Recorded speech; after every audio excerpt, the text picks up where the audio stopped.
Arnaud Robinet, bonjour. C'est la première fois que vous êtes parmi nous. Oui. Comment réagissez-vous donc à cette décision de la haute autorité pour la moralisation de la vie publique qui a transmis 3 dossiers, 2 de façon certaine au parquet, Oui.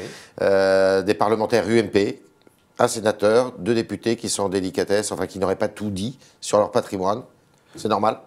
C'est normal, je crois qu'on demande de la transparence et nos concitoyens le demandent. Alors aujourd'hui, il faut que la haute autorité fasse son travail. Moi, je ne vais pas jeter au chien mes collègues parlementaires, qu'ils soient députés ou sénateurs, que la haute autorité fasse son travail, mais que l'ensemble des parlementaires soient traités de la même façon. Aujourd'hui, on parle de 3 parlementaires UMP. Regardons ce qui se passe également du côté de la majorité actuelle. Il faudrait mieux pas que ces contrôles aient lieu a priori avant qu'ils n'entrent en fonction. Mais normalement, oui. D'ailleurs, aujourd'hui, nous sommes... Mieux. Ce serait mieux. Et d'ailleurs, parce que là, on a l'impression qu'on jette... On jette des parlementaires en pâture. Aujourd'hui, nous devons faire une déclaration de patrimoine, une déclaration d'intérêt avant chaque élection. Il faudrait vérifier tout ça avant et que on vous preniez vérifie. votre fonction. Mais voilà, tout à fait. Donc, mais plus de transparence, moi j'y suis favorable, c'est ce que demandent nos concitoyens.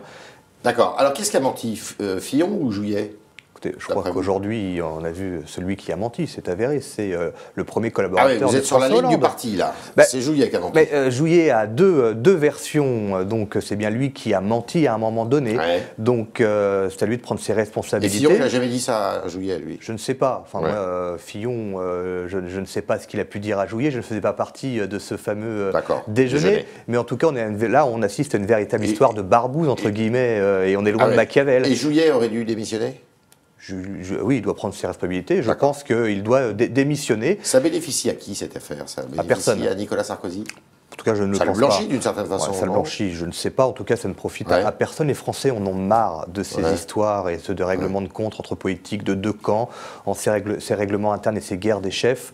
Je crois véritablement. Vous êtes pour une grande lessive, pour un renouvellement du personnel politique? Tout à fait, tout à fait. Et alors, je ne fais pas dans le jeunisme. Quand on dit renouvellement, c'est surtout des nouvelles têtes.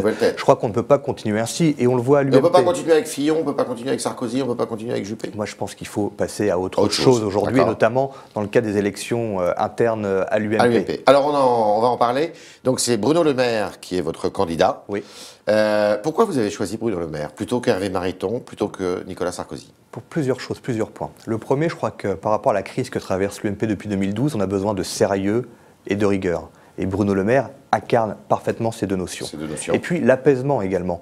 On le voit. L'affaire Jouyet-Fillon, Sarkozy, l'affaire Big Malion qui n'est pas terminée. Le maire est loin de tout ça. Le maire est loin de tout ça. Il n'a pas participé à la guerre des chefs en 2012. D'ailleurs, il n'avait pas pris position à l'époque. Ni pour Copé, ni pour Fillon. Et je pense qu'il il incarne cette rigueur, ce sérieux et surtout l'apaisement au sein de notre famille politique. On en a véritablement besoin. Il faut changer les pratiques. Il faut de la transparence. Il s'y est engagé. Et je pense que... Il peut gagner. Il peut gagner, bien sûr. Le 29 novembre, il peut gagner. Pas forcément le 29 novembre, mais plutôt le 6 décembre, parce qu'il va emmener Nicolas Sarkozy au second tour. Mais Bruno Le Maire peut gagner. Et je le vois quotidiennement, vous savez, dans ma circonscription de ma ville de Reims, où les gens me disent le maire, il n'est pas si mal que ça. On a besoin. Un second tour, ça voudrait dire que Sarko fait moins de 50%? Peut-être, tout est possible. Vous savez, les sondages aujourd'hui sont des sondages faits auprès des militants ou des sympathisants, mais pas auprès des adhérents. Et on a bien vu lors de l'histoire de 2012, Copé-Fillon. Fillon était donné largement vainqueur. Donc le maire va emmener Sarko à un deuxième tour. Sarkozy à un deuxième tour. J'y suis. Ça serait une victoire déjà. Ce serait une victoire. Au deuxième tour. Bien sûr, ce serait une victoire, mais je crois qu'on a véritablement besoin d'un nouvel élan au sein de cette formation politique et de renouveau. Mais quand je dis renouveau, je le dis, c'est pas une question de jeunisme. Vous faites partie de ce renouveau? Alors, ce renouveau, je ne sais pas. Vous êtes député depuis décembre 2008, donc je ne suis plus un lapin de 6 semaines, entre guillemets, et un nouveau en politique, mais peut-être nouveau dans la façon de pratiquer de la politique, de voir la politique, de prendre recul par rapport à certaines situations, de ne pas tomber dans des promesses... D'accord. Arnaud Robinet, on vous connaissait pourtant comme un soutien pour la primaire de 2016 à Xavier Bertrand, c'est toujours le cas? Moi, je ne renie pas mon amitié avec Xavier Bertrand. J'ai une très forte amitié avec Xavier Bertrand, mais j'ai eu l'occasion de dire à Xavier que je ne comprenais pas toujours, en tout cas, ses prises de position ou la direction qu'il prenait. Aujourd'hui, je déconnecte totalement la présidentielle de l'UMP et les primaires de 2016. Donc vous n'êtes plus nécessairement celui qui va voter pour Xavier Bertrand à la primaire de 2016. Aujourd'hui, je discute beaucoup avec Xavier chaque semaine. Moi, j'attends des éclaircissements de la part de Xavier. Alors, il y a un sujet qui, justement, divise, ou en tous les cas, sur lequel, à l'UMP, vous n'êtes pas tous d'accord. Et demain, il y a une association qui s'appelle Sens Commun, issue de la Manif pour tous.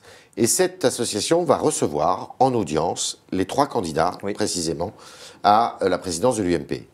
Bruno Le Maire, Nicolas Sarkozy et Hervé Mariton. Oui. Alors on connaît à peu près les positions de Bruno Le Maire. Oui. Quelle est-elle sur le mariage pour tous? On ne revient pas sur la loi sur le mariage pour tous. Mais on est contre la GPA. On est contre la GPA et la PMA, mais on ne revient pas sur la loi. Et est-ce qu'on est pour l'adoption, néanmoins? Alors, on voit aujourd'hui que c'est un débat. C'est la position d'Alain Juppé. Alain Juppé qui est plutôt favorable à l'adoption pour les couples homosexuels. Je le dis clairement, moi, concernant ma position, il faut savoir que l'adoption pour des personnes seules est autorisée en France depuis la fin de la guerre, la Première Guerre mondiale. Donc aujourd'hui, rien n'empêche une personne homosexuelle d'adopter un enfant. Moi, ce qui m'importe véritablement, c'est le statut de l'enfant. Et qu'aujourd'hui, que ce soit dans un couple homosexuel ou hétérosexuel, quand il n'y a qu'une seule personne qui a adopté un enfant, lorsqu'il y a séparation ou lorsqu'il y a décès de la personne adoptante, quelle est la situation de l'enfant? Et j'avais déposé une proposition de loi dans ce sens avant le débat sur le mariage pour tous.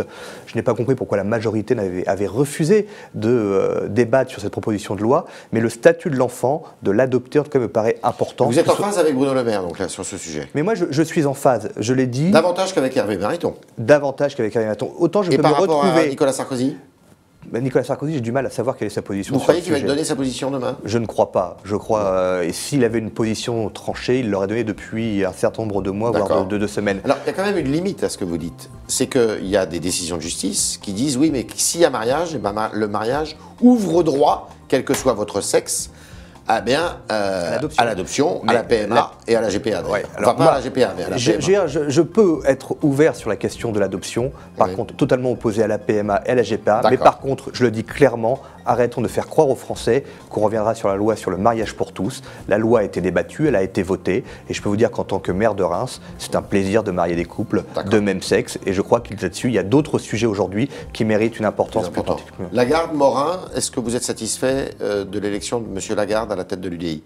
Écoutez, on parlait de renouveau, Lagarde incarne plus le renouveau peut-être qu'Hervé Morin, je ne sais pas. En tout cas, ça concerne l'UDI, mais je regarde ça de façon... Bernard Cazeneuve a eu raison de supprimer les grenades offensives. Mais non, mais on est dans une réaction immédiate par rapport aux révélations d'un quotidien. Aujourd'hui, je crois qu'il ne faut pas montrer du doigt les forces de l'ordre ou la gendarmerie ou autre. Voilà. Donc il a eu tort.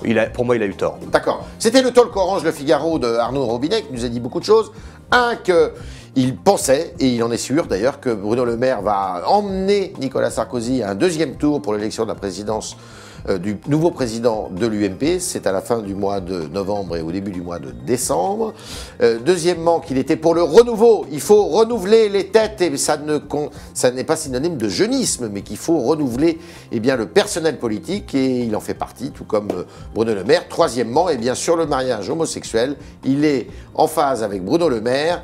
Oui, on ne reviendra pas sur ce mariage, mais non également à la GPA et à la PMA. Merci Arnaud Robinet. Merci.